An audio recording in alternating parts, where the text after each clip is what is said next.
Let's review our multiplying with decimals and do some little more challenging problems.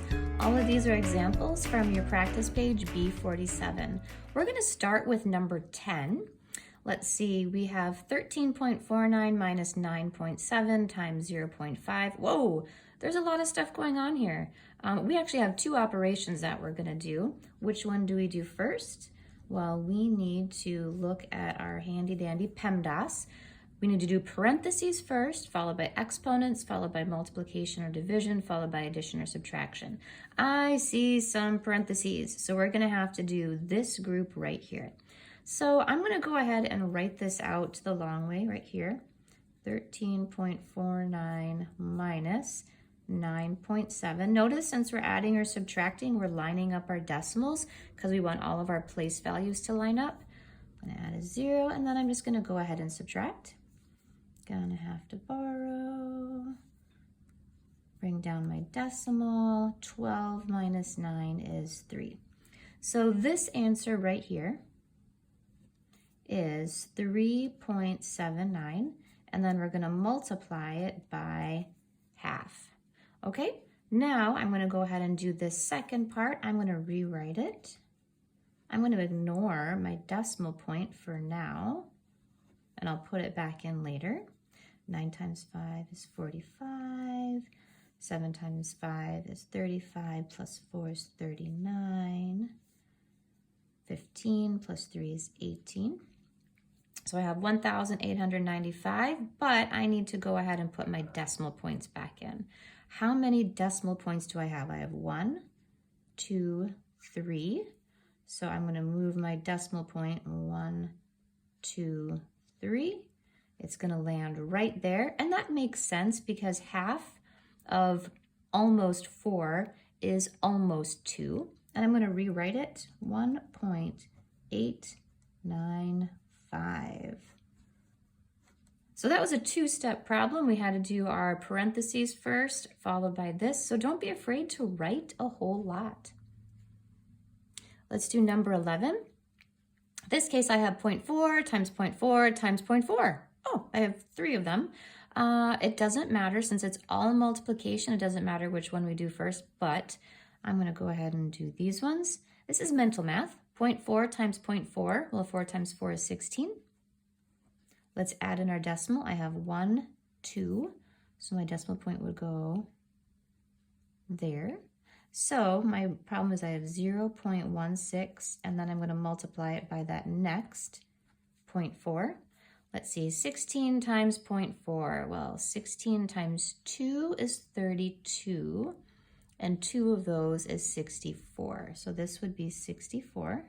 16 times 4 is 64. And then how many decimal points do I have? 1, 2, 3.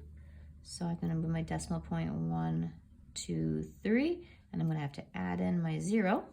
So my final answer, which I'm going to rewrite, is 0.064. Again, with these multi-step problems, don't be afraid to write out a lot of your work. Number 18, we have 0.08 to the second power times 1,000. Ooh, we got an exponent here. So according to our handy dandy PEMDAS, we have to do parentheses first. Well, this really isn't a PEMDAS parentheses. There's no operation going on in here. There's no multiplication or addition going on inside my parentheses. It's just an organizing parentheses. So I don't have that. I do have an exponent. What this means is I have 0.08 times 0.08 times 1,000. So I just rewrote my problem without parentheses. So I didn't really solve it, but I rewrote it. Now, all I have is multiplication, so I can multiply in any order. I'm going to go ahead and just do these first. 0.08 times 0.08, well, 8 times 8 is 64. Let's add in the decimal. I have 1, 2, 3, 4. So 1, 2, 3, 4. I'm going to have to add 2 zeros there. So my real problem is 0.0064 times that 1,000. Now, the cool thing about when we're multiplying by 1,000 by a power of 10 is that I have 3 zeros. So I just have to move my decimal point to the right because it's getting larger. 3 spots. 1, 2, 3. And my new number is 6.4. And this works. I'm moving it 3 spots, 3 places, because 1,000 is really the same as 10 times 10 times 10. And each time we multiply a number by 10, we move the spot to the right, the decimal point to the right, 1 place. So when I'm multiplying by 1,000, I'm moving it 1 place, 1 place, 1 place for a total of 3 places. So that's pretty cool. Now, if you didn't remember that rule, you could just do, okay, well, what's 1,000 times 64? Okay, and you could just, do long multiplication there. You would still come up, when you add in your decimal points, you would still come up with 6.4. All right. How does page B47 work? Let's go ahead and write in our answers.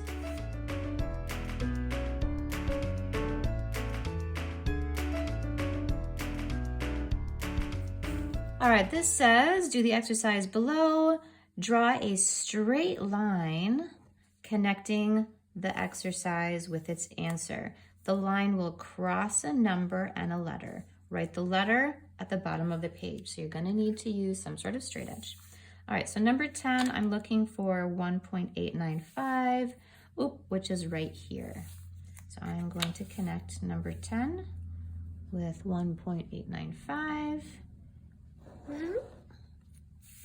It looks like I have 14R. So 14R.